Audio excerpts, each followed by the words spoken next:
Сәлеметсіздер ме, оқушылар? Қазақ тілі сабағы 3-ші сынып. Бөлім атауы атақты тұлғалар.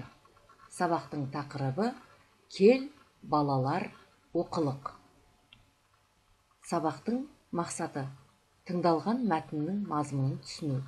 Суреттер мен сұрақтар негізінде өз ойын айту. Сөздердің орын тәртібін сақтап, сөйлемдер құрастыру. Тыңдалым әрекеті. Мәтінді мұқият тыңдаймыз. Ыбырай Алтынсарин музейі Қостанай қаласының орталығында орналасқан. Музей киіз үйге ұқсайды. Музей 2 қабатты. Музейде 2 зал, 4 бөлме бар. Онда 2000-ға жуық экспонаттар сақталған. Ыбырай Алтынсариннің жұмыс бөлмесінде оның жеке заттары, жиһаздары және тағы бір ең құнды зат отбасы қолданған төсек қабы бар. Бірінші тапсырма. Мәтін бойынша сұрақтарға жауап беріңіз. Ыбырай Алтынсарин музейі қайда орналасқан? Ыбырай Алтынсарин музейі неге ұқсайды? Музей неше қабатты? Музейде неше бөлме бар?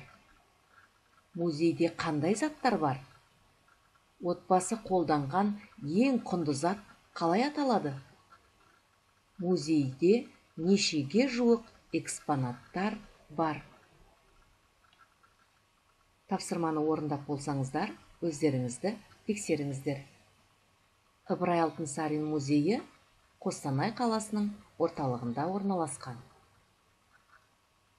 Ыбырай Алтынсарин музейі киіз үйге ұқсайды. Музей 2 қабатты. Музейде 4 бөлме бар. Музейде Ыбырай Алтынсариннің жеке заттары, жиһаздары бар. Отбасы қолданған ең құнды зат ол төсек қап. Музейде 2000-ға жуық экспонат бар. Сіздердің де жауаптарыңыз дұрыс болды деген ойдамын.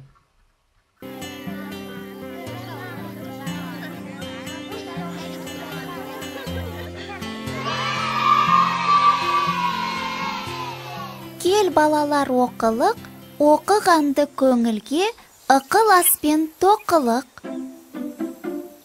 Осы өлең жолдарында адамды мектепке тартатын бір жылылық бар, иә? Иә, Ыбырай Алтынсариннің мына өлең жолдарын тыңдасаң, дәл қазіргі күн туралы айтып жатқан сияқты. Өнер білім бар жұрттар тастан сарай салғызды. Айшылық алыс жерлерден көзіңді ашып жұмғанша жылдам хабар алғызды.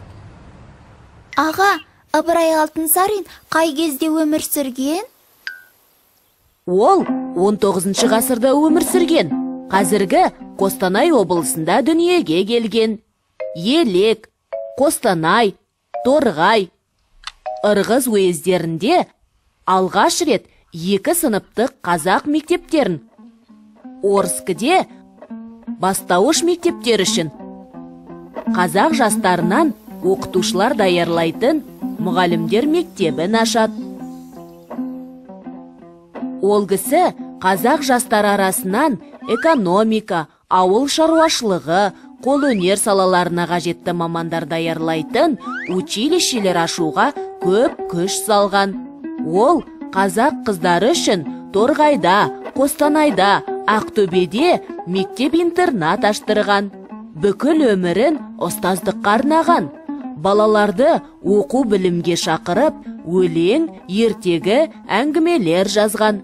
Алғаш рет қазақ хрестоматиясы оқулығын құрастырған. Ол өнер білім туралы ғана жазған ба? Оның шығармаларының негізгі тақырыптары өнер, білім, адамгершілік, махаббат, достық, еңбек, мейірімділік, әдептілік, табиғат. Мен оның талаптың пайдасы, әке мен бала, шеше мен бала, аурудан аяған күштірек, әдеп, бай баласы мен жарлы баласы, бақша ағаштары, таза бұлақ, басқада көптеген әңгімелерін оқыдым. Ең қатты ұнағаны қайсысы?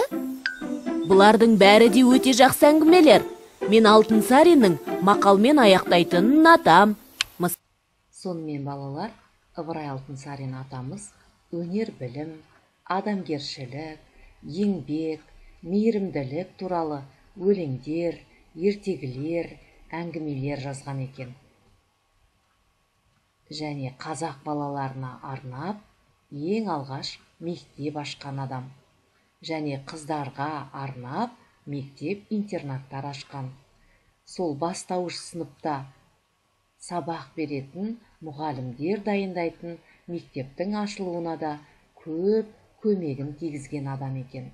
Сонымен қатар экономикаға, қолөнердің дамуына, ауыл шаруашылық салаларында жұмыс жасайтын, білім беретін мұғалімдерді дайындауға да көп көмегін тигізген адам екен. Сол бүгін Ыбырай Алтынсарин атамыздың өнер білімге шақыратын «Кел балалар» өлеңімен танысатын боламыз. Ыбырай Алтынсарин қазақ балаларына арнап ең алғаш қазақ хрестоматиясы деген оқулықтың авторы екен. Оқылым әрекеті 3-ші тапсырма. Мәтінді, өлеңді мұқият тыңдаймыз, мәнерлеп оқимыз, үйде жаттап аламыз. Кел балалар оқылық, оқығанды көңілге, ықыласпен тоқылық. Оқысаңыз балалар, шамнан шырақ жағылар, тілегенің алдыңнан іздемей-ақ табылар.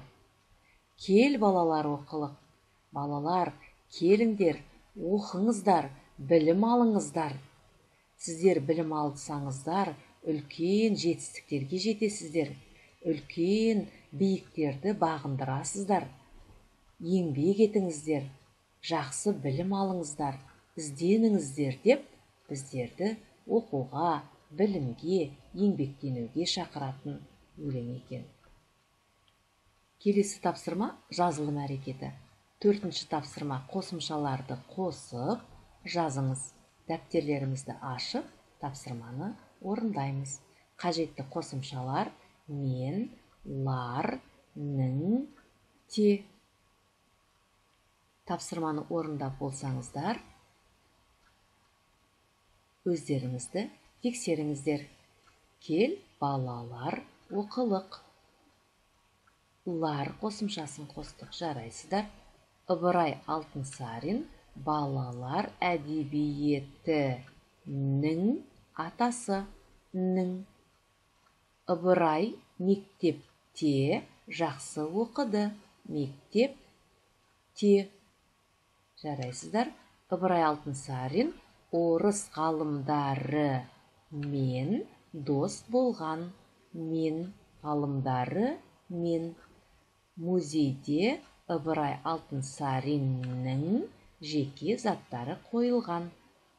Алтынсариннің. Жарайсыздар. Сіздердің де тапсырманы дұрыс орындағандарыңызға сенемін. Айтылым әрекеті көршіңе әңгімелеп бер. Алдарыңызда сөздер берілген. Осы сөздерден сөздердің орын тәртібін сақтап, сөйлемдерді дұрыс құрап айтыңыздар. Сыныпта, отыр, сабақта, оқушылар дәптерлеріне тапсырмасын, үй, жатыр, жазып, сабаққа, дайын, оқушылар, көтеріп, қолдарын, отыр деген сөздер берілген. Мысалы, оқушылар сабақта отыр.